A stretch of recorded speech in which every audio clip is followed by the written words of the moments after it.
I durant els propers minuts tindreu el privilegi d'infiltrar-vos en la intimitat domèstica d'una celebritat mundial. Aquest és l'espai on dia a dia es demostra que com més famós és un personatge, més delirant és la seva residència. Aquesta és una de les moltes conclusions que podem extreure tafanejant domicilis a Ramoneda d'estar per casa. Bon dia, Jordi. Bon dia. Avui anem a la casa de Diego Armando Maradona.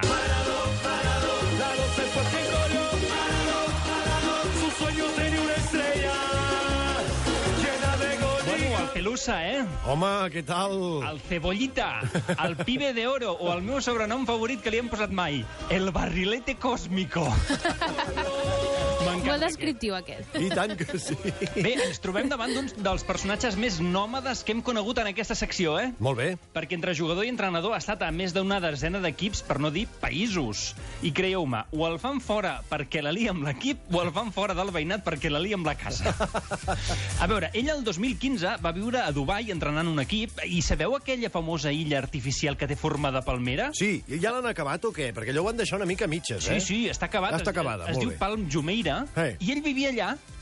El tio tenia una casa allà i clar, el tio estava flipant buscant la palmera, que li deien, no, Diego, que la palmera és el barrio que tiene forma. El tio no es veu que no en tenia res. Ara, la casa era fantàstica, La casa... Ell, això sí, una casa fantàstica que ell es va dedicar a decorar amb el pitjor gust que un ésser humà viu pot tenir. Ai, m'encanta. Que quix. El menjador, això es pot comprovar a YouTube perquè han fet milers de reportatges, Al menjador hi tenia una tele, un sofà molt gran, un piano de cua, fins aquí molt bé. Però el problema estava més en les decoracions de les parets. Al menjador, presidint l'habitació, hi havia una foto de Fidel Castro, una amb el papa Francesc, una altra amb Hugo Chávez, i per rematar-ho, un quadre gegantí de Marilyn Monroe fet amb brillants. Mare meva! És maco, Quina barreja d'ideologia, religió i cultura, fins i tot. Tot amanit amb pilotes de futbol per allà, que no per faltin, allà a terra. Que no faltin. Sí, clar, però és que n'hi havia tantes que no sabia si estaves a una casa o al Decathlon, Ja t'ho dic ara.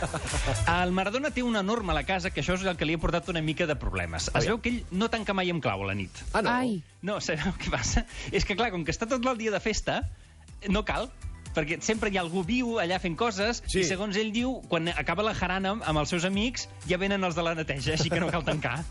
Molt bé. És un figura. Ara el tenim a l'Argentina, que és on viu actualment, entrenant l'equip Gimnasia i Esgrima La Plata. Es veu que el tio va tenir molts problemes per trobar un veïnat que l'acceptés amb el seu currículum de veïns que porta, i finalment ha trobat lloc a l'exclusiu barri de Bellavista. Té una bona casa de 2 plantes amb 4 habitacions a la planta de dalt, que el tio, quan va veure la casa, va dir jo no vull pujar escales. I el tio s'ha posat un llit individual a un despatxo de baix i que no l'emprenyin. És que està fortot, I potser té els genolls ressentits. I pujar i baixar escales, o et poses una ascensora dins de casa, que no es descarta, o t'instal·les a baix. Sí, però això és fer obres, Sí, també és veritat. Fer obres i importants, em sembla a mi. Total, que té la planta de dalt tota buida.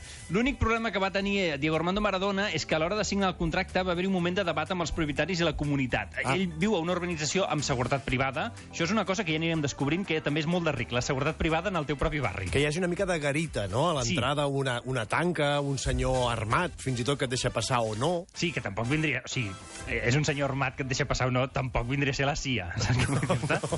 Així que ell va voler posar al contracte una condició. Els vigilants no podien registrar cap dels seus vehicles ni dels visitants quan entressin o sortissin a casa seva. Ai. Home, això ja no és gaire segur, no? No, esclar. I a més amb el tipus d'amistats que deu freqüentar Diego Armando Maradona, perquè li coneixem els antecedents, més que res. I ve un sicari a matar-te i, escolta, allà no han quedat cap registre. Bueno, però si et mata un de teu, millor. Això sempre. Un sicari de proximitat, no? I tant. Jo crec que és perquè té el cotxe brut i li fa vergonya ensenyar-lo, Deu ser això. Lávalo, guarro, que no encoge. En fi, que ja ho sabeu, si voleu anar a l'Argentina i no sabeu on quedar-vos, el Maradona té 4 habitacions lliures. Això sí, dormir no dormireu gaire. No, i a més a la planta de dalt, que haureu de pujar escales. Avui la casa de Diego Armando Maradona, el Barrilete Cósmico, a Ramoneda d'estar per casa. Gràcies, Jordi. A tu, Quim Morales. La primera hora, amb Quim Morales. De 6 a 11 del matí, a RAC 105.